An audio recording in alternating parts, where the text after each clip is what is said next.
প্রিয় ভিউয়ার্স, আসসালামু আলাইকুম। আজ আমি হাজির হয়েছি ঘুগনির স্পেশাল রেসিপি নিয়ে। কিভাবে সহজ পদ্ধতিতে ঘরে থাকা উপাদান দিয়ে অল্প সময়ে খুব সহজ পদ্ধতিতে ঘুগনি রান্না করা যায় সেটি আপনাদেরকে শেয়ার করব। আমরা ছোট বড় সকলেই কিন্তু এই ঘুগনির রেসিপিটা পছন্দ করে থাকি। রাস্তার পাশে থাকা দোকানিদের কাছ থেকে ছোট বড় সবাই অতি মজার সহিত এই খাবারটি খেয়ে থাকে। তো চলুন বন্ধুরা, দেখে নেওয়া যাক কীভাবে সহজ পদ্ধতিতে এটি রান্না করা যায়। এখন আমি 500 গ্রাম পরিমাণ মটর নিয়েছি। তো এই মটরগুলো পানি দিয়ে সুন্দর করে ধুয়ে আমি কিন্তু এখন এখানে রেখে দিয়েছি। তো পর্যাপ্ত পরিমাণ পানি দিয়ে 7 থেকে 8 ঘন্টার মতো সময় কিন্তু ভিজিয়ে রেখে দিতে হবে। তো আমি যে মশলাগুলো এখানে ব্যবহার করেছি সেগুলো হচ্ছে জিরা, এলাচ, দারুচিনি, গোলমরিচ, লবঙ্গ ও তেজপাতা। এখন চুলার উপর একটি ফ্রাই প্যান আমি বসিয়ে দিয়েছি। সেই মশলাগুলো আমি হালকা তাপের উপরে অল্পভাবে একটু ভেজে নিব। মশলাগুলো ভাজা হয়ে যাওয়ার পরে আমি অন্য একটি পাত্রে রেখে দিব। এখন চুলার কড়াইয়ের উপরে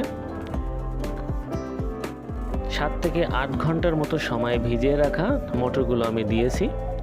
সেখানে লবণ দিয়েছি পর্যাপ্ত পরিমাণ, কাঁচা মরিচ দিয়েছি 4টা, গোটা রসুন দিয়েছি 3টা, মিডিয়াম সাইজের পেঁয়াজ 1টা আমি কুচিয়ে দিয়েছি, তেজপাতা 1টাকে আমি খণ্ড করে দিয়েছি, হলুদের গুঁড়া 1 চামচ পরিমাণ দিয়েছি। এই উপাদানগুলো দিয়ে মটরের সাথে সুন্দর করে কিন্তু মিশিয়ে নিচ্ছি। এখন এখানে পর্যাপ্ত পরিমাণ পানি দিয়ে আমি সিদ্ধ করার জন্য ঢেকে দিব।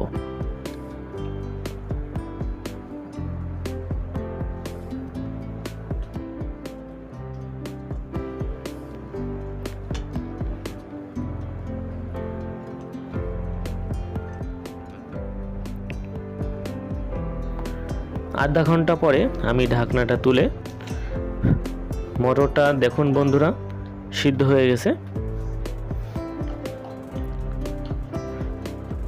এখন পুনরায় আমি চুলাতে আরেকটি পাত্র নিয়ে সেখানে সয়াবিন তেল 200 গ্রামের পরিমাণ নিয়েছি। মিডিয়াম সাইজের 4টা পেঁয়াজ কুচিয়ে আমি সেই তেলের উপরে অল্পভাবে ভেজে নিব।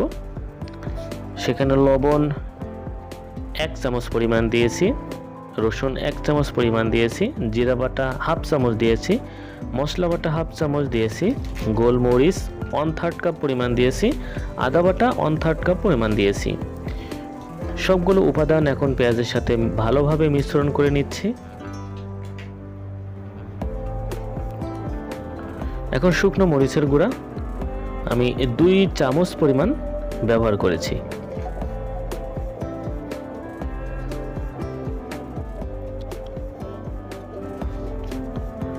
হলুদের গুঁড়া 1 চামচ পরিমাণ দিয়েছি।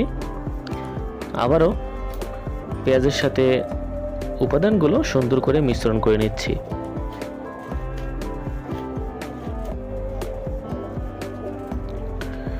এখন আমি ধনিয়া গুঁড়া 1 চামচ পরিমাণ দিয়েছি। ধনিয়া গুঁড়াটাকে মশলার সাথে কিন্তু সুন্দর করে মিশ্রণ করে নিচ্ছি। এখন গরুর মাংস 500 গ্রাম ও বড় সাইজের একটি টমেটোকে কুচি করে আমি এই মশলার উপরে দিয়ে দিচ্ছি। অবশ্যই গরুর মাংসটাকে ছোট ছোট আকার করে কেটে নিতে হবে।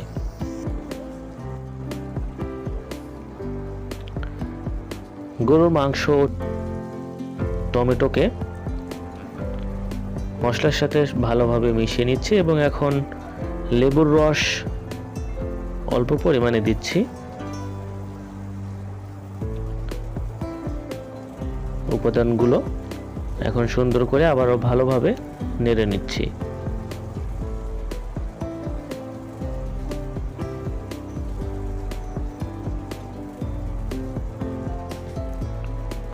বন্ধুরা, খুব সহজেই কিন্তু ঘুগনির স্পেশাল রেসিপি রান্না করা সম্ভব।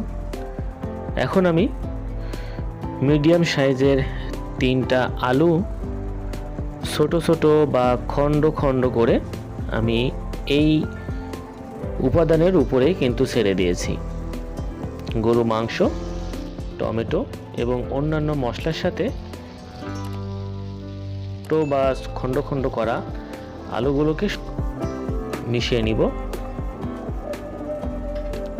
দেখতে পাচ্ছেন খুবই সুন্দর আকার ধারণ করছে। এখন আলু ও অন্যান্য বা গরুর মাংসটাকে সিদ্ধ করার সুবিধার্থে আমি একটি ঢাকনা ব্যবহার করব। তো ঢাকনা দিয়ে আমি ঢেকে দিচ্ছি।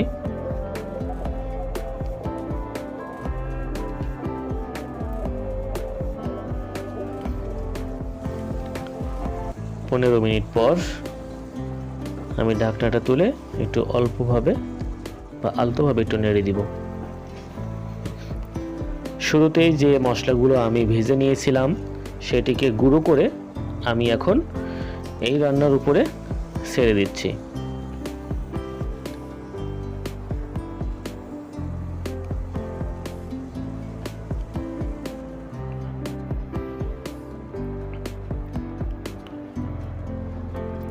বন্ধুরা, সিদ্ধ করা সেই মটর এখন আমি গরুর মাংসের উপরে দিয়ে দিচ্ছি। গরু মাংসের সাথে মটর মিশ্রণ করার সুবিধার্থে আমি সুন্দর করে একটু নেড়ে দিচ্ছি। 15 মিনিট পর আমি ঢাকনাটা তুলে রান্নাটা হালকাভাবে নেড়ে দিচ্ছি।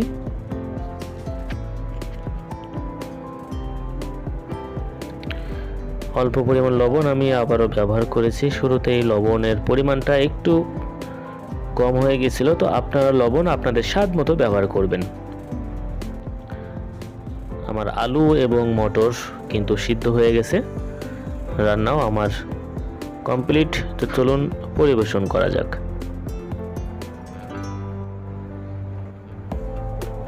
খুবই অল্প সময়ে এবং অল্প পরিমাণ মশলা ব্যবহার করে কিন্তু আজকের রেসিপিটি রান্না করেছি। তো পরিবেশন করার জন্য যে মশলাগুলো ব্যবহার করেছি পেঁয়াজ, ধনিয়া পাতা, লেবু, শসা, টমেটো ও স্পেশালি তেঁতুলের তৈরি টক। ঘুগনি খাওয়ার জন্য অবশ্যই কিন্তু এটি ব্যবহার করতে হবে। আজকের রান্নাটা কেমন লাগলো অবশ্যই কমেন্টে জানাবেন এবং নতুন নতুন রান্না পেতে রন্ধন কৌশল চ্যানেলটিকে সাবস্ক্রাইব করে পাশে থাকার বিনীত অনুরোধ রইল।